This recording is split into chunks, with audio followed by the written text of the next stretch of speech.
You are watching South Asia Newsline, and here are the top stories we are tracking for you on Wednesday, the 30th of April. With India on high alert, PM Modi reviews security situation. Pakistan fears India planning imminent military strike.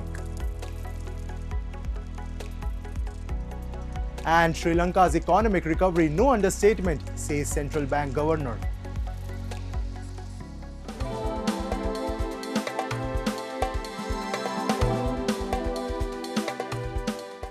And now for all the details. Amid the heightened tension between India and Pakistan, a spree of high-level meetings chaired by Indian Prime Minister Modi continued in New Delhi, reviewing the situation in the aftermath of Pahalgam terror attack. We have a report. As tensions soar between India and Pakistan, Prime Minister Narendra Modi on Wednesday chaired a series of meetings, reviewing the situation in the aftermath of the Pahalgam terror attack. The high-level huddles included meeting of the Cabinet Committee on Political Affairs and the second meeting of the Cabinet Committee on Security. Notably, the Wednesday meeting of the War Cabinet was the second such meeting within a week. Earlier on Tuesday, PM Modi also chaired a high-level huddle with chiefs of all three arms of the armed forces, along with CDS General Anil Chauhan, NSA Ajit Doval and Defence Minister Rajnath Singh. Government sources said the Prime Minister affirmed that it is India's national resolve to deal a crushing blow to terrorism and expressed complete faith and confidence in the professional abilities of the Indian Armed Forces. PM Modi stated that the Indian Armed Forces have complete operational freedom to decide on the mode, targets, and timing of India's response. So it was very clear that he was completely in the brief and in direct communication with his chiefs. And therefore, he did say the mode, that means the mode, the targeting and the response and the timing. Normally, it is said that the message of such things in general are not to be left to generals. But today is the 21st century. They must have faith in the armed forces chiefs. That is why he's made the statement. Meanwhile, India's Foreign Minister S. Jaishankar received calls from various world leaders condemning the April 22 Pahalgam attack. Earlier on Tuesday, he received a call from the Secretary-General of the United Nations, Antonio Guterres, during which Jaishankar conveyed India's resolve of bringing to justice the perpetrators, planners and backers of the last week terror attack. Jaishankar also held telephonic conversation with foreign ministers of several non-permanent members of the United Nations Security Council, conveying India's policy of zero tolerance towards terrorism. Notably, Pakistan Prime Minister Shehbaz Sharif too held telephonic conversation with UN Secretary-General, in an aim to mobilize international support. Meanwhile, protesters in Nepal's Janakpur burnt effigy of Pakistan Army Chief Asim Munir on Tuesday as they demonstrated against the Pahalgam terror attack. The April 22 attack killed 26 tourists, including a Nepali national Sudeep Neopane, who was vacationing along with his family in the Indian Union territory. Chanting anti-Pakistan slogans, the protesters set fire to the effigy of Pak Army Chief Asim Munir in the roadways of Janakpur, marking their anger against Munir for harboring terrorism and targeting people on the basis of their religion. Earlier on Saturday, a similar protest was organized by various groups outside the Pakistan embassy in Kathmandu to demand the closure of Islamabad's diplomatic mission for aiding terrorism. Nepal, a Hindu-majority country which has largely friendly relations with Pakistan, has been witnessing high rage following the terror attack in Pahalgam, where tourists were killed by terrorists of Pakistan-based terror outfit after ascertaining their religion's identity. आपको पाकिस्तान के जो वहाँ के जो सैनिक की जो मुख्य व्यक्ति हैं, जो सैनिक के प्रमुख हैं, वो इससे पहले जो अभिव्यक्ति दिए थे हिंदू के विरुद्ध में, और कहीं ना कहीं इस घटना से संचालित दिखाई दे रहा है। इस कारण से इसमें पाकिस्तान दोषी दिखाई दे रहा है, पाकिस्तान की सरकार दोषी दिखाई दे रहा है, और नेपाल भारत की जो संबंध है इसमें खटास लाने की बात कर रहा है। And as cabinet huddle continues in New Delhi, Pakistan has claimed it has credible intelligence that India intends to launch military action soon. In a bizarre emergency press conference post-midnight on Wednesday, Pakistan's Information Minister Atullah Tarar continued the anti-India rhetoric and said Islamabad has credible intelligence that India may launch a military offensive operation in the next 2 days over its allegations of Pakistan's involvement in the Pahalgam attack. He added, Pakistan reiterates that any such military adventurism by India would be responded to assuredly and decisively. Tarar's bizarre yet expected anti-India rhetoric came hours after Indian Prime Minister Narendra Modi held security review meeting with top military leadership along with NSA Ajit Doval and Defence Minister Rajnath Singh. According to government sources, PM Modi has given the armed forces free hand to decide on the mode, targets and timing of India's military response to the Pahalgam terror attack.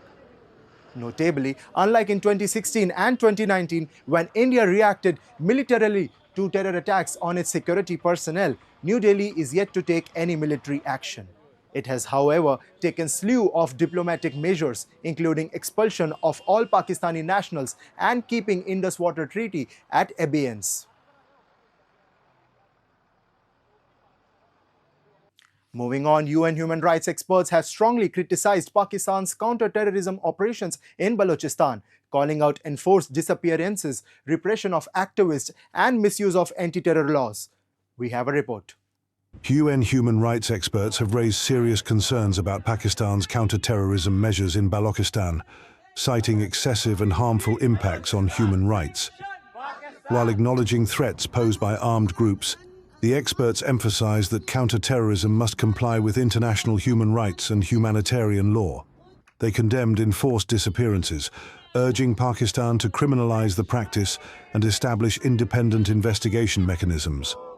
The experts criticize Pakistan for conflating peaceful activism with terrorism, curbing freedoms of expression, assembly, and association, and repeatedly shutting down internet access in Balochistan. Reports of torture, extrajudicial killings and reprisals against Baloch Yakjeti committee members and their supporters were also flagged. Concerns were raised over the misuse of Pakistan's Anti-Terrorism Act to target activists, civil servants, students and human rights defenders. They warned proposed amendments to preventive detention laws and the creation of new internment centers could worsen human rights violations. The experts called for legal reforms, accountability for abuses, and efforts to address root causes of violence, including political exclusion, discrimination, and poor governance.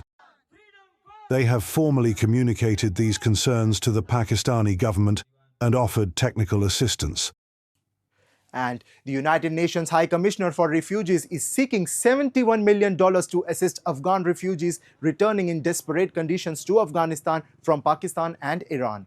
The UNHCR is working with partners like UNDP and IOM to support the growing number of returnees in Afghanistan. Since 2023, more than 3.4 million Afghans have returned or been deported from Pakistan and Iran, including over 1.5 million in 2024 alone. Such mass returns have strained the capacity of many provinces in Afghanistan and exacerbated the risk of further internal displacement. While UNHCR recognizes the many challenges, including economic pressures, facing these countries that have hosted millions of Afghans for decades, a spokesman said that they have also consistently shared their concerns that regardless of their legal status, people forced to return to Afghanistan may encounter serious protection risks. Moving on, Bangladesh Chief Advisor's press aide Shafiqul Alam has said he has not discussed with the United Nations or any other organization the plan to open a humanitarian corridor to send aid in Myanmar's Rakhine. He stated that the interim government also believes that UN-supported humanitarian aid would help stabilize Rakhine and create conditions for the return of the refugees to Myanmar. Given the current conditions, he said, the only viable route for delivering aid to Rakhine is through Bangladesh. Bangladesh agrees in principle to provide logistic support to the transportation of aid through this route, he added. The Rohingya crisis in Bangladesh began in 2017 when over 7 lakh Rohingya Muslims fled persecution and violence in Myanmar's Rakhine state. They sought refuge in Bangladesh, primarily in the Cox's Bazar region, creating one of the world's largest refugee camps and straining local resources and infrastructure. And Sri Lanka's economic recovery may still be ongoing, but this turnaround is no understatement and it is drawing praise at the highest levels. Nandalal Veerasinghe, Governor of Sri Lanka's central bank, has said in the bank's 2024 annual report. Highlighting long overdue reforms and prudent monetary policies, Dr. Veerasinghe said the central bank's actions have helped restore macroeconomic stability and place the country on stronger footing. Reflecting on 2024, he pointed to Sri Lanka's ability to push through painful reforms and still move forward, crediting the central bank's unrelenting commitment to financial sector stability. Looking ahead, he stressed the importance of uninterrupted reforms, inclusive financial systems, and a sustainable development model. The central bank is also integrating ESG principles and enhancing digital infrastructure, especially for the underserved groups. He said, with its 75th anniversary approaching, the message is clear. Sri Lanka must stay the course, avoid complacency, and strengthen its economic governance to ensure lasting prosperity. Well, that's all in tonight's edition. We'll see you same time tomorrow. Good night.